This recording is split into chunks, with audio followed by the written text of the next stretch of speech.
Hello friend, आज हम लोग यूपी पीसीएस 2026 के लिए टेस्ट सीरीज़ देखेंगे जो भी अलग अलग कोचिंगों के द्वारा ली गई है। तो ये टेस्ट सीरीज़ है डिस्ट्रिक्ट आईएएस के लिए। तो इसमें क्वेश्चन नंबर 1 से शुरुआत करते हैं। तो इसमें मैचिंग के दिया गया है कि वोल्ट मीटर, गैल्वेनोमीटर, थर्मोमीटर और एल्टीमीटर। तो वोल्ट मीटर क्या करता है? वोल्ट मीटर का काम होता है पोटेंशियल डिफरेंस को मेजरमेंट करता है। गैल्वेनोमीटर की बात करें तो वो माइक्रो इलेक्ट्रिक करंट की मेजरमेंट के लिए होता है। और थर्मोमीटर जो होता है वो टेम्परेचर के लिए होता है। जो अल्टीमीटर होता है वो अल्टीट्यूड को मेज़र करता है। तो इस हिसाब से इसका जो मैचिंग देखेंगे तो 1 का 3 ये ऑप्शन नंबर बी में है। तो क्वेश्चन नंबर 1 का आंसर जो होगा वो ऑप्शन नंबर बी होगा। क्वेश्चन नंबर 2 की बात करें तो क्वेश्चन नंबर 2 में है पीएच हमारा क्या करता है। पीएच का काम क्या होता है? जो मेजरमेंट करता है कि एल्कली एसिड की या एल्कलाइन सॉल्यूशन में क्या है। उस पीएच मीटर उसका मेजरमेंट करता है कि हमारा सॉल्यूशन जो एसिडिक है, बेसिक है नेचर में। स्पेक्ट्रोफोटोमीटर की अगर बात करें तो लाइट अब्जॉर्प्शन के जो होता है उसको मेजरमेंट करके उसकी बताता है। हाइड्रोमीटर की अगर बात करते हैं तो वो डेंसिटी ऑफ लिक्विड, जो लिक्विड की डेंसिटी कितनी है वो हाइड्रोमीटर से पता चलता है। और ब्यूरेट और पिपेट की बात करें तो वो हमारा जो measurement exact quantity of liquid कितना होता है वो ड्रॉप बाय ड्रॉप उससे ब्यूरेट और पिपेट से मेजरमेंट होता है। अक्सर केमिस्ट्री लैब में हम लोग यूज़ करते हैं। तो इसका जो ऑप्शन हो जाएगा उसका हो जाएगा ए का 1 और बी का 4। ए का 1, बी का 4। ऑप्शन नंबर सी में कौन सा ऑप्शन है? ऑप्शन नंबर इसका सेकंड का आंसर हो जाएगा ऑप्शन नंबर सी में है। आगे चलेंगे, क्वेश्चन नंबर 3 देखेंगे तो इसमें स्पिग्नोमैनोमीटर की बात कर रहा है। तो इसका काम होता है ब्लड प्रेशर को मेजरमेंट ऑफ ब्लड प्रेशर। और स्टेथोस्कोप की बात करें तो हार्ट बीट की रेट कितनी है उसको वो सुनने में हेल्प करता है। माइक्रोस्कोप क्या करता है? जो माइक्रो ऑर्गेनिजम्स होते हैं उसकी स्टडी में काम कर आता है। और स्पायरोमीटर अगर बात करें तो वो लंग्स के फंक्शन को मेजरमेंट करता है, लंग्स का फंक्शन कैसा है। तो अगर इसकी मैचिंग की बात करते हैं तो इसको मैच करने के लिए इसका जो हो जाएगा 1 2 3 4। तो इसका ऑप्शन नंबर ए जो होगा वो सही आंसर हो जाएगा। आगे बढ़ते हैं, क्वेश्चन नंबर 4 की बात करते हैं। तो क्वेश्चन नंबर 4 क्या बोला है कि इसको कॉलम ए को कॉलम बी से मैच करना है। इसमें देखेंगे तो वर्नियर कैलिपर जो होता है वो किस काम में आता है? वो फाइन मेजरमेंट करता है, जो लेंथ या डायमीटर जो होता है। तो वो फिजिक्स में जब हम लोग पढ़ते हैं तो वो वर्नियर कैलिपर होता है जो मेजरमेंट करता है लेंथ और डायमीटर का। स्क्रू गेज का क्या होता है फंक्शन? वो बहुत ही थिकनेस का कोई डायमीटर है तो उसको मेजरमेंट करने में हेल्प करता है। बैरोमीटर जो होता है वो हमारा एटमॉस्फेरिक प्रेशर को मेजरमेंट करता है। हाइग्रोमीटर की अगर बात करें तो वो ह्यूमिडिटी, एटमॉस्फेयर में कितनी ह्यूमिडिटी है उसको मेजरमेंट करने के लिए हमारा हाइग्रोमीटर होता है। तो इसका मैचिंग करेंगे तो हो जाएगा 1 4 4 2 3 1 4 2 3 1। क्वेश्चन नंबर 5 की बात करेंगे तो ये भी कॉलम ए को कॉलम बी से मैच करना है। तो इसका हो जाएगा पायरोमीटर जो है होता है वो किस काम में आता है? वो हमारा होता है वेरी हाई टेम्परेचर को अगर कोई होता है तो उसको विदाउट कांटेक्ट मेजरमेंट करना है तो पायरोमीटर का काम होता है। और लक्स मीटर जो का होता है वो किस काम में आता है? वो लाइट की इंटेंसिटी कितनी है उसको मेजरमेंट करने में मदद करता है। सिस्मोग्राफ की बात करें तो सिस्मिक वेव जो है अर्थक्वेक आता है उसमें जो कितना सिस्मिक वेव निकलता है उससे मेजरमेंट करने में हेल्प करता है। एनीमोमीटर की बात करें तो विंड की स्पीड को मेजरमेंट करने में करता है। तो अगर इसका मैचिंग हम लोग देखेंगे तो 1 3 2 4। तो इसका ऑप्शन नंबर डी जो हो जाएगा वो इसका मेजरमेंट हो जाएगा, इसका सही आंसर हो जाएगा। आगे चलते हैं, आगे बात करें क्वेश्चन नंबर 6 की। तो ये हिंदी में भी है, हम इंग्लिश में सॉल्व करते हैं। तो इसमें बोला गया है कि ब्रू ग्रीन एल्गी जो होता है, बीजीए जो होता है वो used as bio fertiliser in rice field. ये असर्शन सही है। अब इसका रीज़न देख लेते हैं कि algae have the ability to absorb the carbon dioxide. तो एल्गी क्योंकि प्लांट होता है तो उसमें कार्बन डाइऑक्साइड को एब्जॉर्ब करने की एबिलिटी होता है, पर ये बायो फर्टिलाइज़र के रूप में इसलिए नहीं यूज़ होता। वो इसलिए यूज़ होता है कि इसमें जो होता है हमारा नाइट्रोजन फिक्सेशन करने की जो है वो इसमें इसका कैरेक्टर पाया जाता है। इसमें नाइट्रोजन फिक्सिंग बैक्टीरिया जो होते हैं तो बायोनिड्यूल्स इसमें पाया जाता है, इसलिए जो इसका आंसर बनेगा वो हमारा हो जाएगा आंसर नंबर बी। इसका आंसर जो हो जाएगा बनेगा वो आंसर नंबर बी होगा। जो हमारा स्टेटमेंट और रीज़न जो है दोनों सही है ए और आर, पर इसका जो करेक्ट एक्सप्लेनेशन नहीं है। आगे बढ़ते हैं, क्वेश्चन नंबर 7 को बात करेंगे तो bio fertilisers are safer for the environment than chemical fertiliser, ये कथन सही है हमारा। आगे बढ़ेंगे, रीज़न की बात करेंगे तो bio fertilisers supply nutrient directly to the plant, तो इसको देखेंगे। तो इसका रीज़न जो दिया है कि bio fertiliser supply nutrient directly to the plant, ये सही नहीं है। बायो फर्टिलाइजर्स जो होता है वो सॉइल की क्वालिटी को इन्हेंस करता है, सॉइल की क्वालिटी को इन्हेंस करता है, ना कि डायरेक्टली न्यूट्रिएंट प्रोवाइड करता है। सॉइल की क्वालिटी इन्हेंस होने से और तब जाके प्लांट्स को अच्छे न्यूट्रिएंट्स मिल पाता है थ्रू द सॉइल, उनके रूट के थ्रू। तो डायरेक्टली नहीं ये पोषित करता। तो इसका जो आंसर हो जाएगा वो हो जाएगा ऑप्शन नंबर सी। जो स्टेटमेंट 1 है वो सही है, पर जो स्टेटमेंट 2 है वो रॉन्ग है। आगे बढ़ेंगे, क्वेश्चन नंबर 8 की बात करेंगे। तो इसमें मिसाइल के बारे में बात किया है कि इंडियाज़ अग्नि 5 missile is an intercontinental range ballistic missile. इसका जो रीज़न दिया है वो अग्नि 5 missile can be launched only from water based submarine. तो इसको देख, तो क्वेश्चन नंबर 9 में देखेंगे, एक तरफ कॉलम ए दिया है, कॉलम बी दिया है, डिफेंस टेक्नोलॉजी दिया है और दूसरी तरफ उससे रिलेटेड एक्सपेरिमेंट दिया है। तो इसको देखेंगे कि डिफेंस टेक्नोलॉजी उसके एक्सपेरिमेंट किससे कौन सा मैच हो। तो गाइस हम लोगों ने क्वेश्चन नंबर 8 को आंसर टिक किया था, क्या था, सी, ऑप्शन नंबर सी था क्वेश्चन नंबर 8 का, कि ऑप्शन इसका जो स्टेटमेंट 1 है वो सही है, स्टेटमेंट 2 है रॉन्ग है, क्योंकि वो सिर्फ वाटर से नहीं और उससे और भी जगह से सबमरीन से सरफेस से भी इसको लॉन्च किया जा सकता है, तो ये गलत हो जाएगा। आते हैं क्वेश्चन नंबर 9 में। तो क्वेश्चन नंबर 9 में इसको डिफेंस टेक्नोलॉजी को उससे रिलेटेड एक्सपेरिमेंट से मैच कराना है। तो अगर बात करें नेत्रा की, हमारे नेत्रा जो है वो होता है AEWCS airborne surveillance and control system. INS Arighat की बात करें तो न्यूक्लियर सबमरीन है। ध्रुव शास्त्र की बात करें तो ballistic with strategic nuclear capability missile है। और सेफ नेट की बात करें तो मिलिट्री कम्युनिकेशन नेटवर्क। तो इसका जो मैचिंग हो जाएगा वो हो जाएगा 1 2 3 4, तो सीधा मैच है ये। तो इसका जो ऑप्शन हो जाएगा वो हो जाएगा ऑप्शन नंबर ए, 1 2 3 4 मैचिंग हो जाएगा। आगे बढ़ेंगे, क्वेश्चन नंबर 10 की बात करेंगे। इसमें दिया nano technology can be used for targeted delivery of drugs, nano particles are being used in the body. फिर उसका रीज़न दिया है nano particles have ability to reach specific cell of the body. तो ये स्टेटमेंट दोनों सही है हमारा।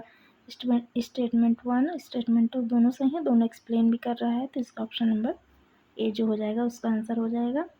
आगे बढ़ेंगे, क्वेश्चन नंबर 11 की बात करेंगे। तो कॉलम ए को कॉलम बी से मैच करना है। उसमें दिया है एरियाज़ ऑफ नैनो टेक्नोलॉजी और इसमें दिया है कि उसके यूजेस और एग्जाम्पल क्या है। तो अगर बात करें तो हेल्थ केयर में, एनर्जी में, टेक्सटाइल इंडस्ट्री में और इन्वायरमेंट में। तो उसको देखेंगे, तो इसको मैच कराएंगे। हेल्थ केयर की अगर बात करेंगे तो नैनो टेक्नोलॉजी जो होता है वो टारगेटेड ड्रग डिलीवरी में हेल्प करता है। अगर एनर्जी की बात करें तो हाई कैपेसिटी जो सोलर बैटरी और सोलर सेल्स होता है वो नैनो टेक्नोलॉजी को यूज़ करके बनाया जा सकता है। अगर टेक्सटाइल इंडस्ट्री की बात करें तो एंटी बैक्टीरियल क्लोथ्स भी जो अभी फ़िलहाल बहुत न्यूज़ में भी रहा है तो उसको बनाया जा सकता है। अगर इन्वायरमेंट की बात करें तो nano filter in water purification में भी हेल्प कर सकता है कि नैनो टेक्नोलॉजी यूज़ करके। तो उसको अगर मैचिंग की बात करेंगे तो वो हो जाएगा हमारा 1 2 3 4, तो सीधा सीधा मैच है, तो इसको मैच कराएंगे। ये हिंदी का है इंग्लिश में आते हैं तो इसका जो मैचिंग देखेंगे तो वो हो जाएगा 1 2 3 4। तो क्वेश्चन नंबर 11 का ऑप्शन नंबर ए जो हो जाएगा वो आंसर हो जाएगा। आगे बढ़ेंगे, क्वेश्चन नंबर 12 की बात करेंगे। तो फिर से यही आया है, कॉलम ए को कॉलम बी से मैच कराना है और दिया है न्यूक्लियर टेक्नोलॉजी और उसके एग्जाम्पल और यूजेस के बारे में। तो इसमें nuclear medicine, nuclear energy production, nuclear technology और न्यूक्लियर रिसर्च की बात किया गया है। तो इसको मैच कराएंगे हम लोग। न्यूक्लियर मेडिसिन में तो जो radiation therapy and for the cancer treatment, और न्यूक्लियर एनर्जी प्रोडक्शन की बात करें तो हम लोग, एक सेकेंड, न्यूक्लियर एनर्जी की प्रोडक्शन की बात करें तो न्यूक्लियर रिएक्टर जो हमारे देश में इस समय जो क्लीन एनर्जी को लेकर न्यूक्लियर रिएक्टर इलेक्ट्रिसिटी प्रोडक्शन में हेल्प करता है। और अगर न्यूक्लियर टेक्नोलॉजी की बात करें तो न्यूक्लियर टेक्नोलॉजी जो स्टडी हमारा जो रेडिएशन फॉर पेस्ट एंड जो एग्रीकल्चर कंट्रोल में जो पेस्ट कंट्रोल होता है उसमें हेल्प कर सकता है। न्यूक्लियर रिसर्च की बात करते हैं तो वो फंडामेंटल पार्टिकल्स की स्टडी और एटॉमिक स्ट्रक्चर माइक्रो लेवल पे स्टडी के हेल्प कर सकता है। तो अगर इसका हम लोग मैचिंग देखेंगे तो वो हो जाएगा हमारा 1 2 3 4। तो ये सीधा सीधा मैचिंग है। इसको हम लोग देखेंगे किस में दिया है, ऑप्शन नंबर डी में दिया है। ये हमारा 1 2 3 4 क्वेश्चन नंबर 12 का हो जाएगा ऑप्शन नंबर डी। आगे बढ़ेंगे, क्वेश्चन नंबर 13 की बात करेंगे। तो इसमें दिया है, क्वेश्चन नंबर 13 की बात करेंगे तो ये असर्शन और रीजनिंग का क्वेश्चन है। इसमें हम देखेंगे क्या कहता है। असर्शन कह रहा है कि nuclear energy is considered as a clean energy in the India. तो ये बात सत्य है कि न्यूक्लियर एनर्जी होता है वो क्लीन एनर्जी में नोटिस किया जाता है। इसका रीज़न की अगर बात करेंगे तो इसमें दिया है एमिशन ऑफ, इसमें ये ग्रीन हाउस गैस के बारे में बात कर रहा है कि ये नेग्लिजिबल है न्यूक्लियर एनर्जी प्रोडक्शन में। तो ये बहुत ही ये सत्य है। रीज़न इसका कि बहुत ही माइन्यूट क्वांटिटी में अगर निकलता भी है तो नहीं निकलता ज़्यादा। तो क्लीन एनर्जी में इसमें हेल्प करता है न्यूक्लियर एनर्जी जो होता है। तो इसका स्टेटमेंट और असर्शन और रीज़न दोनों सही है और एक्सप्लेन भी कर रहा है। तो इसका हो जाएगा ऑप्शन नंबर ए जो हो जाएगा, इसका ऑप्शन नंबर ए जो हो जाएगा वो आंसर हो जाएगा। तो क्वेश्चन नंबर 14 की अगर बात करें तो इसमें एक में न्यूक्लियर प्लांट और दूसरे में लोकेशन दिया है। इसको मैच कराना है कि कहाँ पे कौन सा है। इसमें जो कुडनकुलम की न्यूक्लियर प्लांट है वो हमारे तमिलनाडु में है। रावत भाटा की बात करें तो हमारा राजस्थान में है। तारापुर न्यूक्लियर प्लांट जो हमारा वो महाराष्ट्र में है। तो सबसे पहला न्यूक्लियर प्लांट भी था हमारा। और काकरा पार की अगर न्यूक्लियर प्लांट की बात करें तो गुजरात में है। तो इसका मैचिंग अगर देखेंगे तो 1 2 3 4, तो ये ऑप्शन नंबर ए जो हो जाएगा वो सही हो जाएगा। आगे बढ़ेंगे, क्वेश्चन नंबर 15 की बात करेंगे। इसमें स्टेटमेंट का क्वेश्चन दिया है और बताना है कौन सा स्टेटमेंट जो है सही है। तो स्टेटमेंट पढ़ते हैं कि एआई जो है provide artificial intelligence provides machines with the ability to think, learn and take decision। Statement number 2 है कि AI is used only in limited area like robotics and gaming। और क्वेश्चन स्टेटमेंट थर्ड है tools like chat GPT, Google translate are example of AI based. तो इस पर जो option number B है वो गलत हो जाएगा क्योंकि सिर्फ रोबोटिक्स और गेमिंग में ही नहीं, इसको AI को हम लोग बहुत ही अलग अलग जगह पे यूज़ कर सकते हैं। जैसे एग्रीकल्चर हुआ हमारा, और भी एयर पोल्यूशन हुआ, ये क्लीन एनर्जी में उसको यूज करने के लिए, स्टडी के लिए, रिसर्च के लिए AI का डिफरेंट डिफरेंट यूज कर सकते हैं। ड्रोन कैमरा में और भी सिंचाई में और डाटाबेस बनाने में, ये सब में AI का यूज़ कर सकते हैं। तो इसका ऑप्शन नंबर बी जो गलत हो जाएगा। तो इसका आंसर जो हो जाएगा वो ऑप्शन नंबर सी, 1 और 3 स्टेटमेंट जो है वो सही है। आगे बढ़ेंगे, क्वेश्चन नंबर 16 की बात करेंगे। तो इसमें क्या है कि consider the following statement with reference to the AI policy in India. तो इसमें क्या है, government of India has launch the responsible AI for youth and programme through NITI Aayog. इसका one of the objective of AI policy in India is to promote the social inclusion and reduce the digital device. And statement number third क्या है, objective of national AI portal is only to promote the technical research, has no relation with the policy making. तो statement number third तो गलत हो जाएगा। अब तो इसका देखेंगे कौन सा स्टेटमेंट सही है। ये हमारा स्टेटमेंट थर्ड गलत हो जाएगा, तो ये कट जाएगा, ये कट जाएगा, ये कट जाएगा, तो ऑप्शन नंबर ए जो हो जाएगा स्टेटमेंट नंबर 1 और 2 ओनली जो सही है। आगे बढ़ेंगे, क्वेश्चन नंबर 17 को देखेंगे। तो इसमें इंस्टीट्यूशंस जो इंटरनेशनल ऑर्गेनाइजेशन हम लोग के, उसको और उसके रोल से मैच करना है। उसका ऑब्जेक्टिव क्या है फॉर्मेशन का। तो यूनेस्को, OECD, वीपो एंड GPAI। तो GPAI क्या क्या करता है, हमारा AI कॉरपोरेशन रिसर्च में हेल्प करता है।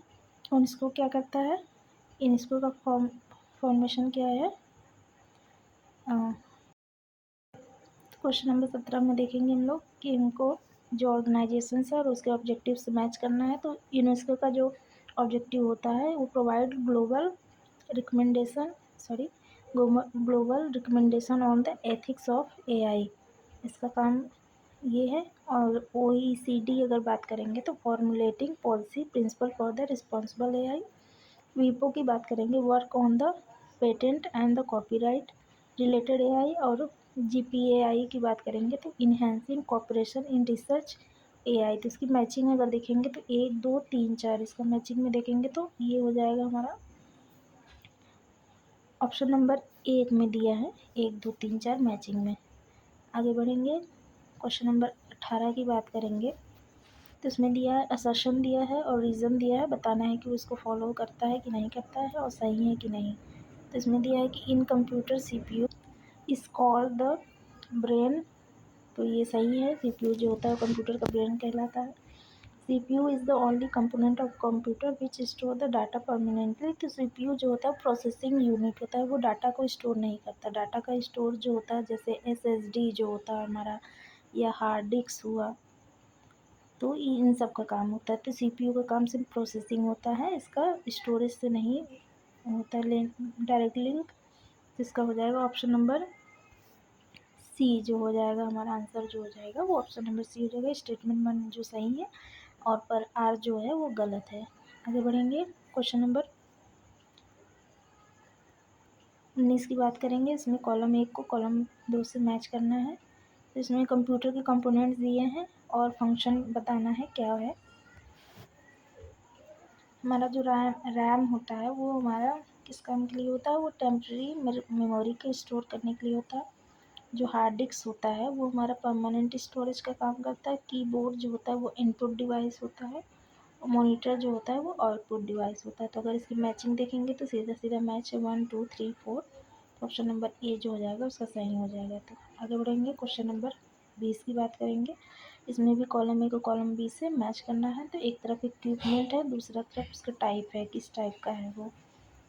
तो इसको देखेंगे। माउस जो होता है वो हमारा इनपुट डिवाइस होता है। प्रिंटर जो होता है वो आउटपुट डिवाइस होता है। स्कैनर जो होता है वो भी इनपुट डिवाइस होता है। स्पीकर जो होता है तो आउटपुट डिवाइस होता है। ये इसमें 2 जगह इनपुट दिया है, 2 जगह आउटपुट दिया है। तो इसका या तो ऑप्शन नंबर ए या तो ऑप्शन नंबर सी मैच करेंगे तो दोनों ही सही हो जाएगा। आगे बढ़ेंगे, क्वेश्चन नंबर 21 की बात करेंगे। तो इसमें दिया है what is the net effect of solar wind on the earth climate. इसको देखेंगे तो इसका ऑप्शन नंबर ए जो हो जाएगा वो सही हो जाएगा कि directly control the earth temperature. तो जो विंड होता है वो अर्थ पे टेम्परेचर को कंट्रोल करने में हेल्प करता है। आगे बढ़ेंगे, क्वेश्चन नंबर 22 की बात करेंगे। तो ये हिंदी में है, इंग्लिश में हम लोग आते हैं। तो उसमें दिया विच of the following, question number 22 की विच of the following is not an organic compound. तो ऑर्गेनिक कंपाउंड होने के लिए उसमें कार्बन होना कंपलसरी है। तो इथेनॉल की बात करें तो हमारा ऑर्गेनिक कंपाउंड है, ग्लूकोज भी है, बेंजीन भी है।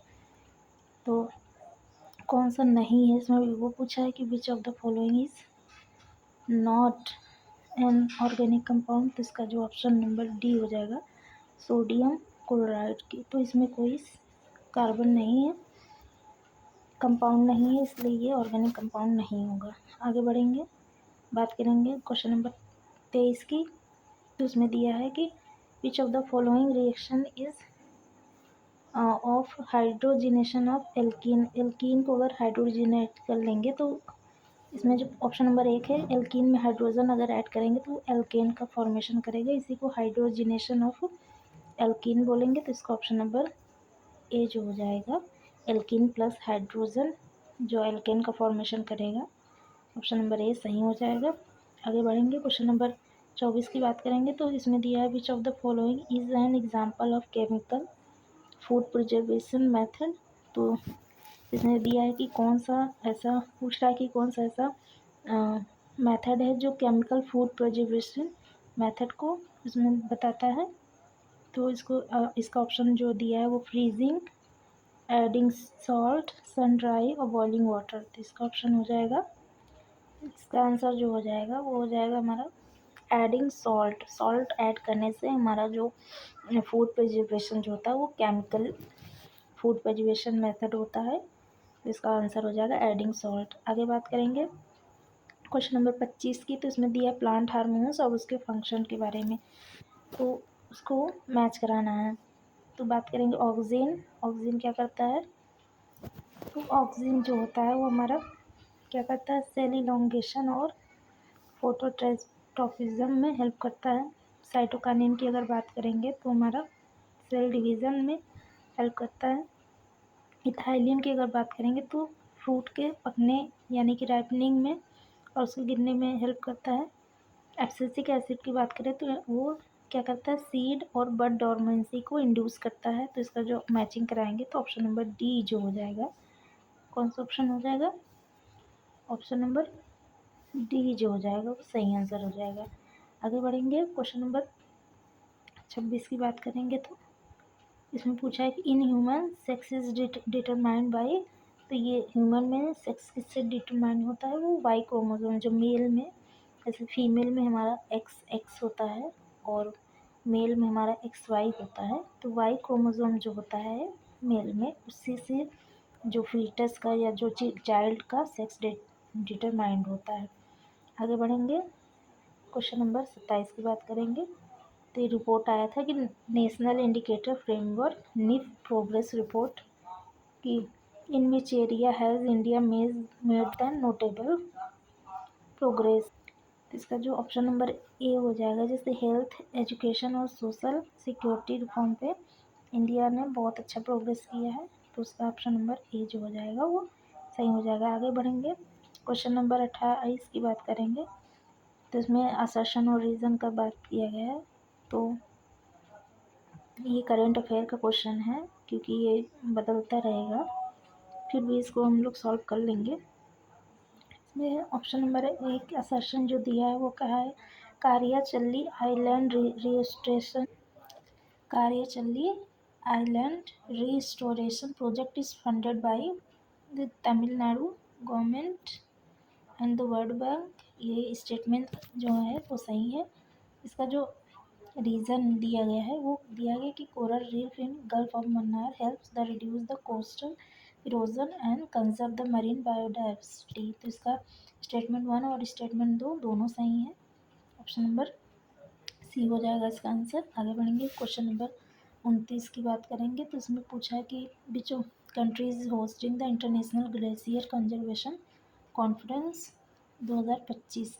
इसका ऑप्शन नंबर हो जाएगा, इसका ऑप्शन नंबर ए जो हो जाएगा 2025 का जो इंटरनेशनल ग्लेशियर कंजर्वेशन कॉन्फ्रेंस था वो तजाकिस्तान के दुशांबे में आयोजित हुआ था। आगे बढ़ेंगे, क्वेश्चन नंबर 30 की बात करेंगे, ये हमारा हिंदी में भी है।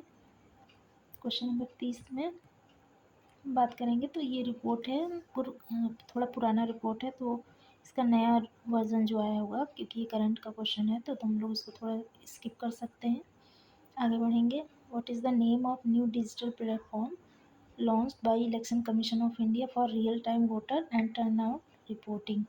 तो इसमें क्वेश्चन नंबर 31 की बात करेंगे। तो इसका जो आंसर हो जाएगा वो हो जाएगा ECI नेट। जो ऑप्शन नंबर 1 हो जाएगा वो ECI नेट। अगर हम क्वेश्चन नंबर 32 की बात करें, आगे चलें, तो इसमें बोला है कि recently which ministry organise the 5th stake holder consultation meeting on AI readiness assessment methodology in collaboration with NITI Aayog. इसका ऑप्शन हो जाएगा ऑप्शन नंबर बी जो हो जाएगा ministry of electronics and information technology, जिसको हम लोग माइटी भी बोलते हैं। तो उसने ये रिपोर्ट जारी किया है। आगे बढ़ेंगे, क्वेश्चन नंबर 33 की बात करेंगे। तो इसमें 2025 का एक करंट अफेयर पूछा है कि which Indian female athlete won the gold medal in 10 kilometre race at the Austrian race walking championship. तो इसका जो ऑप्शन हो जाएगा वो हो जाएगा हमारा ऑप्शन नंबर ए जो हो जाएगा। इसका आंसर हो जाएगा प्रियंका गोस्वामी जो है, उन्होंने ऑस्ट्रियन रेस वॉकिंग चैम्पियनशिप 2025 में 10 किलोमीटर रेस में गोल्ड मेडल जीता है।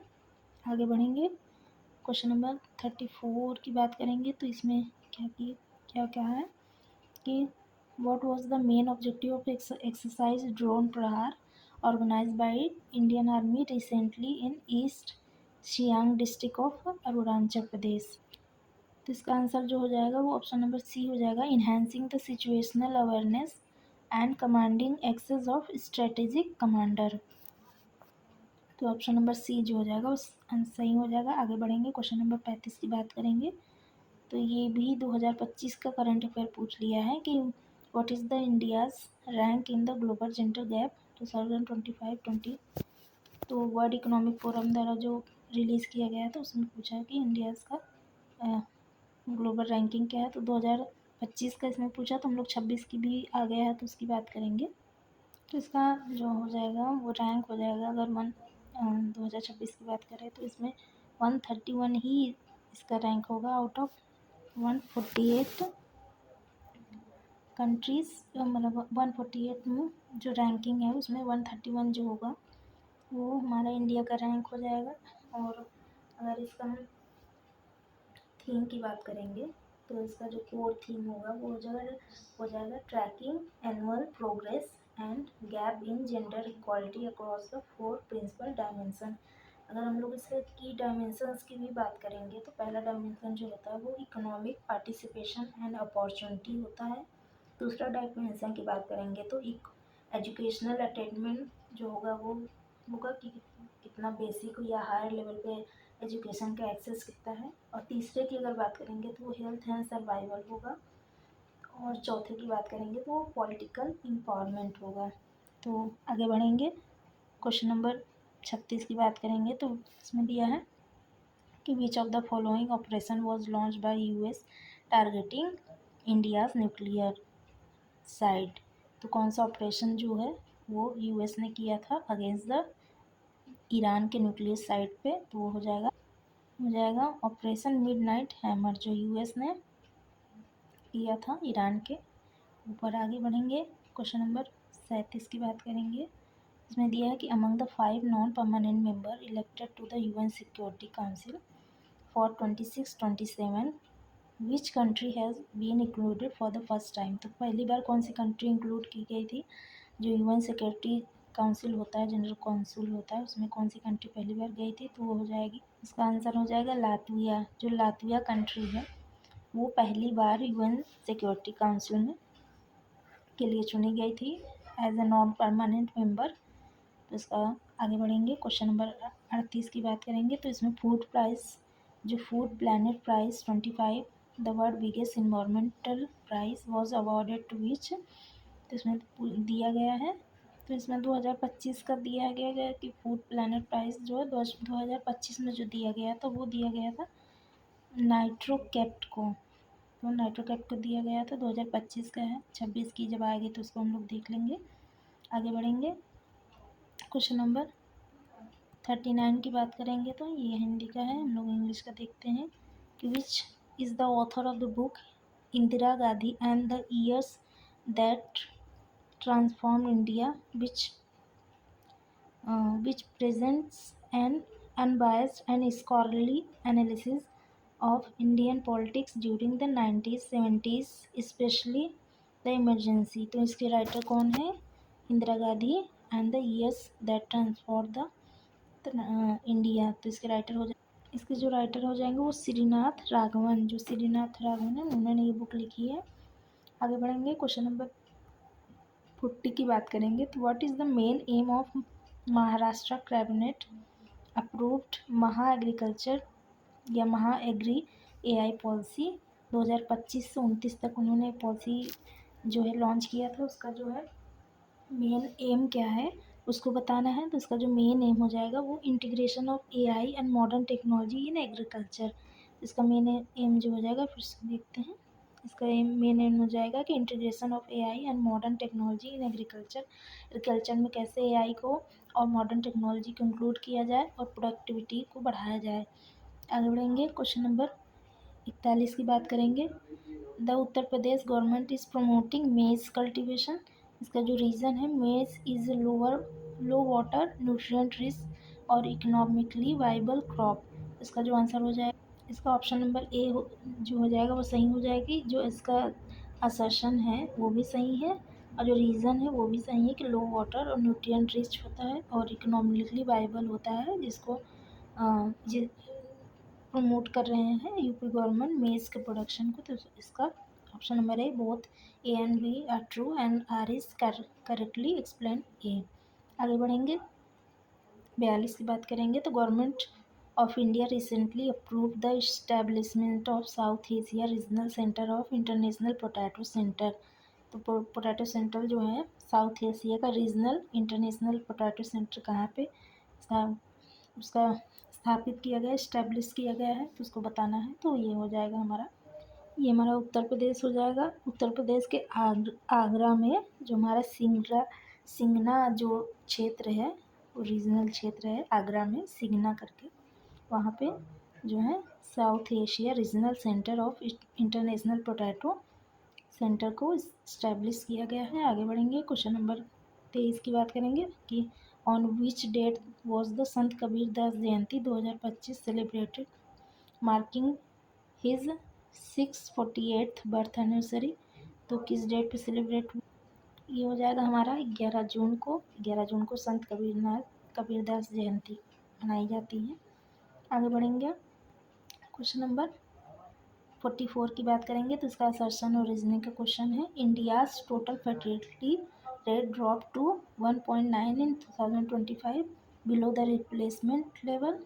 इसका रीज़न जो दिया है कि improvement in the education health care and family planning have influence the fertility rate. तो इसका जो आंसर हो जाए, तो हमारा जो असर्शन और रीज़न, जैसे India's population reach to 146.39 crore in 25 and may stabilise as 170 crore in 40 year.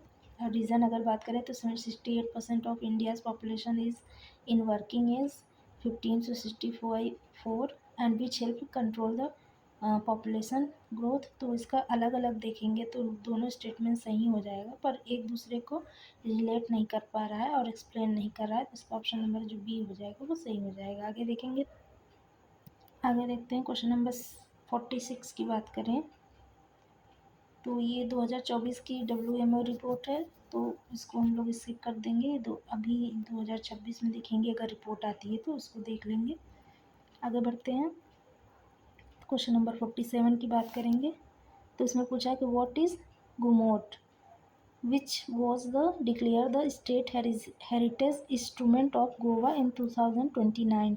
गुमोट क्या है और 2019 में गोवा में इसको स्टेट हेरिटेज इंस्ट्रूमेंट के रूप में डिक्लेयर किया गया है। तो क्या है ये, तो हमारा गुमोट क्या है, वो एक traditional precaution instrument made up of clay से बना हुआ एक ट्रेडिशनल इंस्ट्रूमेंट है।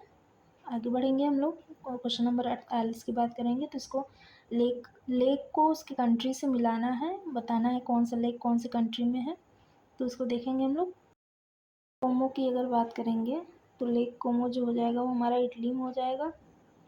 लेक जिनेवा की बात करेंगे तो स्विट्ज़रलैंड फ्रांस बॉर्डर पे है। लेक बालाटोन की बात करेंगे तो हंगरी में है। और लेक वैनर्न की बात करेंगे तो स्वीडन में है। तो हमारा जो अगर मैचिंग देखेंगे तो 1 2 3 4 ये सुमेलित है, तो 1 2 3 4 इसका मैचिंग हो जाएगा। क्वेश्चन नंबर 49 की बात करें तो which of the following river flows into the North Sea. North Sea में हमारा कौन सा रिवर फ्लो होता है, तो उसको बताना है। तो हमारा जो राइन नदी है जो राइन रिवर है वो हमारा नॉर्थ सी में जाके उसमें फ़्लो करता है, बाकी तो ब्लैक सी में जाता है, और जो राइन है वो हमारा नॉर्थ सी में जाकर फ़्लो करता है। आगे बढ़ेंगे, क्वेश्चन नंबर 50 की बात करेंगे तो Pyrenees mountain form border between two countries. तो कौन कौन से दो कंट्री हैं जिसमें पायरेनीज जो माउंटेन्स है वो बॉर्डर क्रिएट करता है, तो उसको बताना है। ये हो जाएगा हमारा कौन कौन से, स्पेन और फ्रांस जो है, स्पेन और फ्रांस के बीच में ये बॉर्डर क्रिएट करता है, पायरेनीज है ये, कंफ्यूज मत होइएगा, ये पायरेनीज जो है वो माउंटेन की बात कर रहा है। बाकी आगे बढ़ेंगे हम लोग तो 51 की बात करेंगे तो Baltic sea separate which country. तो कौन से कंट्री को बाल्टिक सी जो है वो सेपरेट करता है, तो इसका आंसर हो जाएगा, तो ये कंट्री हो जाएगा हमारा स्वीडन और एस्टोनिया। एस्टोनिया और स्वीडन को जो है वो हमारा बाल्टिक सी जो है वो सेपरेट करता है। आगे बढ़ेंगे, क्वेश्चन नंबर 52 की अगर बात करेंगे तो उसने पूछा है कि विच of the following lake is located between the Switzerland and France. France और स्विट्ज़रलैंड के बीच में कौन सा लेक है, तो ये हो जाएगा लेक हमारा लेक जिनीवा। अभी ऊपर भी क्वेश्चन इसी से रिलेटेड था, तो लेक जिनीवा से हो जाएगा वो हमारा फ्रांस और स्विट्ज़रलैंड के बीच में हो जाएगा। आगे बढ़ेंगे, क्वेश्चन नंबर 23 की बात करेंगे, क्वेश्चन नंबर 53 की बात करेंगे तो the Alps mountain are spread across which region of Europe. जो आल्प्स माउंटेन है, एल्प्स जो होता है तो माउंटेन जो जहाँ से ब्लैक फॉरेस्ट हमारा रीजन दिखाई देता है, तो वो कौन कौन कहाँ से किस रीजन पे स्प्रेड हुआ है, तो उसको बताना है। तो ये हो जाएगा हमारा सेंट्रल एंड सदर्न यूरोप। जो सेंट्रल और सदर्न यूरोप है वहीं वहीं पे हमारा एल्प्स माउंटेन जो है स्प्रेड है।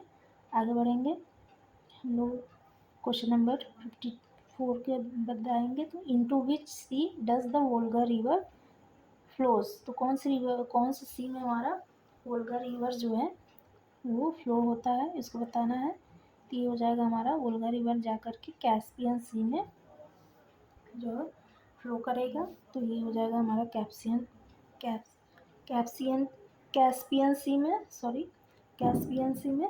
आगे बढ़ेंगे, क्वेश्चन नंबर 55 की बात करेंगे तो ये बोला है कि विच of the following island is not part of Britain. Britain में का कौन सा आइलैंड ब्रिटेन का पार्ट नहीं है, तो ये हो जाएगा हमारा सिसली। सिसली जो है वो इटली का आइलैंड है जो मेडिटेरेनियन सी में पाया जाता है, तो ये हमारा ब्रिटेन का पार्ट नहीं होगा, बाकी सब ब्रिटेन के पार्ट हो जाएंगे। तो आगे बढ़ेंगे, क्वेश्चन नंबर 56 की बात करेंगे तो इसमें बोला है कि which country does not share border with the Mediterranean Sea. Mediterranean Sea से कौन सी कंट्री जो है वो बॉर्डर नहीं करती है, तो इसका आंसर हो जाएगा हमारा कौन सी कंट्री जो है मेडिटेरेनियन सी से बॉर्डर नहीं करती, तो ये हो जाएगा पोलैंड। पोलैंड जो है वो नॉर्थ सी के साइड पे है, जो मेडिटेरेनियन सी पे नहीं है, तो ये आंसर हो जाएगा पोलैंड।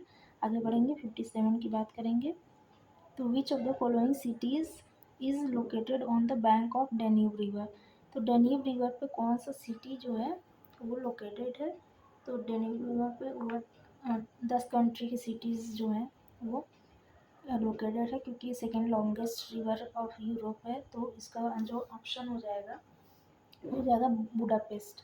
हंगरी की जो कैपिटल है बुडापेस्ट जो है वो हमारा डेन्यूब रिवर पे वहाँ से गुजरता है, तो इसका ऑप्शन नंबर बी हो जाएगा। आगे बढ़ेंगे, 58 क्वेश्चन की बात करेंगे तो 58 में बोला है कि Iceland belong to which of the following geographical region. तो आइसलैंड जो है वो कौन से जियोग्राफिकल रीजन को बिलोंग करता है, तो इसका आंसर हो जाएगा, ये हो जाएगा नॉर्डिक रीजन। जो नॉर्डिक रीजन है हमारा, जहाँ पे हम लोग देखते हैं कि जो स्वीडन है या तो नॉर्वे है यहीं पे, तो उधर का जो रीजन है वहीं पे एक आइसलैंड जो है वो अलग से है, तो ये नॉर्डिक रीजन पे पाया जाता है। आगे बढ़ेंगे, 59 की बात करेंगे तो ये हिंदी में है, हम लोग इंग्लिश पे देखते हैं। इसमें बताना है कि जोग्राफिकल रीजन और उसके कंट्रीज से मैच कराना है, तो इसका कौन कौन सा जोग्राफिकल रीजन है और कहाँ कहाँ पे मैच होगा, इसको बताना है। तो इसका जो मैचिंग देखेंगे, इसका मैचिंग हो जाएगा, क्या हो जाएगा कि क्या लिखा है, अंडलूसिया। वो कहाँ पे है, अंडलूसिया जो है वो स्पेन का जगह है। लॉरेन की बात करें तो फ्रांस में है। और बवेरिया की अगर बात करते हैं तो बवेरिया हमारा कहाँ है, जर्मनी में है। और लोम्बार्डी जो है वो हमारा कहाँ पे है, लोम्बार्डी जो है इटली का जगह है। तो ये हमारा ऑप्शन हो जाएगा 3, 1, 2, 4। ये कहाँ है, ऑप्शन नंबर 1 पे है, 3, 1, 2, 4। आगे बढ़ेंगे, 60 की बात करते हैं। तो 60 की बात करें तो इसमें जो रिवर है उसके एरिया के बारे में बताना है कि कौन से एरिया में वो होता है। तो रिवर जो है वो राइन की बात करें तो कोलोज जो है वो एक रीजन है, वहाँ से फ्लो होता है। डेन्यूब की बात करते हैं तो वेना जो रीजन है वहाँ पे फ्लो करता है। वोल्गा की बात करें तो वोल्गा कजान रीजन में फ्लो करता है। थेम्स जो है वो लंदन जो है, थेम्स थेम्स रिवर के बगल में है। कजान जो है वोल्गा में है।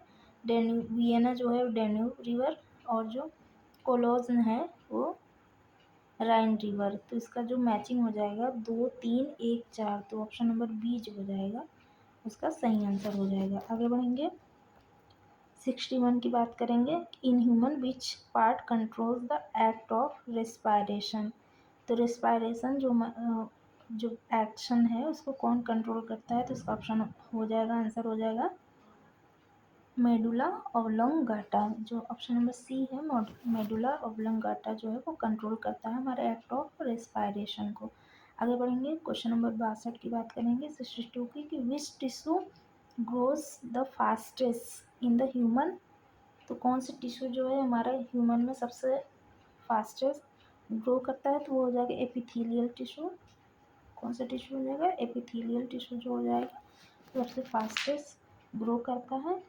आगे बढ़ेंगे, क्वेश्चन नंबर 63 की बात करेंगे। तो इसमें दिया है कि who discover the double helix structure of DNA. DNA के डबल हेलिक्स स्ट्रक्चर को किसने डिस्कवर किया था, तो ये हो जाएगा वॉटसन एंड क्रिक। कौन हो जाएगा, वॉटसन एंड क्रिक ने डीएनए के डबल हेलिक्स मॉडल के स्ट्रक्चर को डिस्कवर किया था। आगे बढ़ेंगे, 64 की बात करेंगे।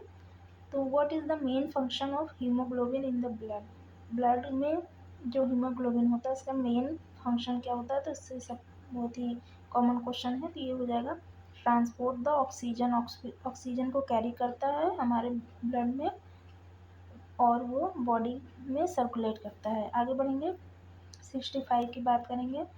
तो what is the longest organ in the human digestive system. तो इसमें पूछा है कि ह्यूमन डाइजेस्टिव सिस्टम में सबसे लॉन्गेस्ट ऑर्गन क्या है, तो उसको बताना है। ये हो जाएगा हमारा स्मॉल इंटेस्टाइन। जो स्मॉल इंटेस्टाइन है वो हमारा लॉन्गेस्ट डाइजेस्टिव सिस्टम में ऑर्गन होता है। तो लॉन्गेस्ट यही है।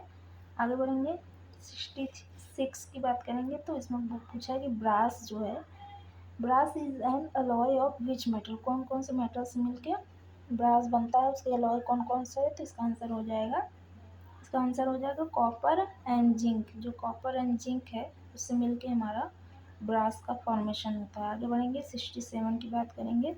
तो what type of bond is form between hydrogen and oxygen in H2O। H2O में कौन सा बॉन्ड फॉर्म करता है हाइड्रोजन और ऑक्सीजन में जो वाटर बनता है मॉलिक्यूल, तो उसको उसका आंसर हो जाएगा, इसका आंसर हो जाएगा कोवैलेंट बॉन्ड। कोवैलेंट बॉन्ड जो है वो हमारा हाइड्रोजन और वो ऑक्सीजन के बीच में जो वाटर मॉलिक्यूल होता है उसमें फॉर्मेशन होता है। इसका 68 की बात करें तो which element has atomic number 11। तो 11 कौन सा होता है, वो सोडियम का जो है एटॉमिक नंबर 11 होता है। सोडियम को Na से लिखते हैं। आगे बढ़ेंगे, 69 की बात करेंगे। तो उसमें पूछा है कि विच of the following gases is the most abundant in earth atmosphere. Earth atmosphere पे कौन सा गैस सबसे ज़्यादा अबंडेंट मात्रा में पाया जाता है, तो ये हो जाएगा हमारा नाइट्रोजन। नाइट्रोजन 78% अराउंड जो है हमारे एटमॉस्फेयर में पाया जाता है, तो ये सबसे ज़्यादा नाइट्रोजन हो जाएगा। आगे बढ़ेंगे, 70 की बात करेंगे तो इंग्लिश में देखते हैं। A substance that turns red litmus paper blue, जो रेड को ब्लू में कन्वर्ट कर दे लिटमस पेपर में, वो कौन सा सब्सटेंस होगा? तो ये हो जाएगा बेसिक। जो बेसिक होता है वो रेड से ब्लू में कन्वर्ट करता है। अब जो एसिडिक होगा वो क्या करेगा? ब्लू को रेड में कन्वर्ट कर देगा लिटमस पेपर पे अगर टेस्ट करेंगे तो। आगे बढ़ेंगे, 71 की बात करेंगे। तो which type of mirror formed an inverted image of object, object के इन्वर्टेड इमेज का फॉर्मेशन कौन सा मिरर जो है वो करता है? तो ये हो जाएगा हमारा कॉनकेव मिरर्स। जो कॉनकेव मिरर होगा वो हमारा इन्वर्टेड इमेज का फॉर्मेशन करेगा। आगे बढ़ेंगे, 72 की बात करते हैं। तो what is the required to change the state of motion of an object, object के स्टेट ऑफ मोशन को रिक्वायर्ड करने के लिए क्या ज़रूरत होता है? तो किसी भी ऑब्जेक्ट को अगर उसके मोशन को चेंज करना है तो हमें फोर्स जो है एक्सटर्नल फोर्स की रिक्वायरमेंट होगा। जैसे जो फर्स्ट लॉ ऑफ मोशन है, लॉ ऑफ इनर्शिया, तो अगर उसके किसी भी ऑब्जेक्ट के स्टेट ऑफ मोशन को चेंज करना है तो हमें फोर्स की आवश्यकता पड़ती है। आगे बढ़ेंगे, in which medium does sound level travel, sound जो है ट्रेवल करता है फास्टर, जो साउंड होता है वो कौन से मीडियम में सबसे ज़्यादा ट्रेवल करता है फास्टेस्ट? तो ये हो जाएगा हमारा, जो साउंड होता है वो सॉलिड में सबसे तेज़ जो है वो ट्रेवल करता है। तो ऑप्शन नंबर ए जो हो जाएगा 73 का वो सही है। तो मास जो हमारा वो अनचेंज होता है चाहे जिस जगह पे आप जाएंगे। तो इसका जो आंसर हो जाएगा वो सी हो जाएगा, रिमेन अनचेंज। जो मास जो होता है किसी भी ऑब्जेक्ट का वो सेम होता है चाहे आप जिस जगह रहिए। तो इसका आंसर हो जाएगा रिमेन चेंज। आगे बढ़ेंगे, क्वेश्चन नंबर 76 की बात करेंगे। तो इसमें इवेंट है, उसके डेट को मैच करना है, कौन से डेट पे कौन सा इवेंट आता है। तो समर जो सॉलिस्टिस होता है वो कब होता है? वो होता है 21 जून को। विंटर सॉलिस्टिस जो होता है 22 दिसंबर को। और अगर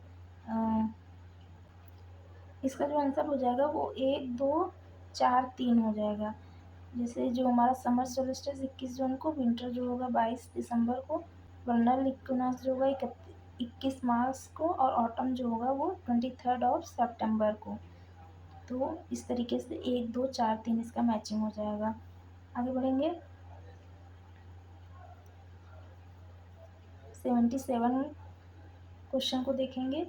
तो which of the following factor does not primarily affect the earth's temperature, earth के टेम्परेचर को कौन सा फैक्टर जो है डायरेक्टली नॉट अफेक्ट, मतलब कौन सा फैक्टर जो है डायरेक्टली नहीं अफेक्ट करता है अर्थ के टेम्परेचर को? तो इसमें दिया है कि पहला जो क्वेश्चन आंसर है कि both latitude and longitude lines of the place जो है वो डायरेक्टली नहीं अफेक्ट करता है, इसका ऑप्शन दिया है। तो आगे बढ़ेंगे, क्वेश्चन नंबर 78 की बात करेंगे। विच of the following is true about planet, planet के बारे में कौन सी चीज़ है ट्रू है? तो इसका जो आंसर हो जाएगा वो हो जाएगा हमारा, इसका आंसर हो जाएगा कि वो शाइन करते हैं, वो भी नॉन ल्यूमिनस होते हुए भी, कि they shine despite being non luminous. ये प्लैनेट के बारे में सही हो जाएगा।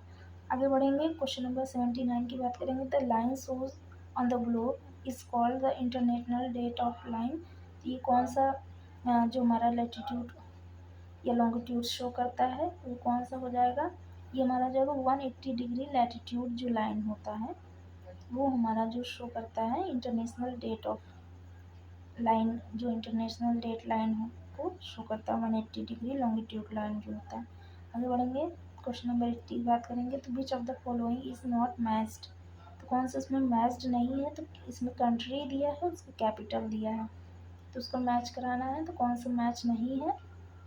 तो ये जो फिजी है उसको सुआवा सही है, ये फिनलैंड जो है उसको ओस्लो नहीं होगा। तो यही नहीं मैच है, बाकी सारे मैच हैं। आगे बढ़ेंगे।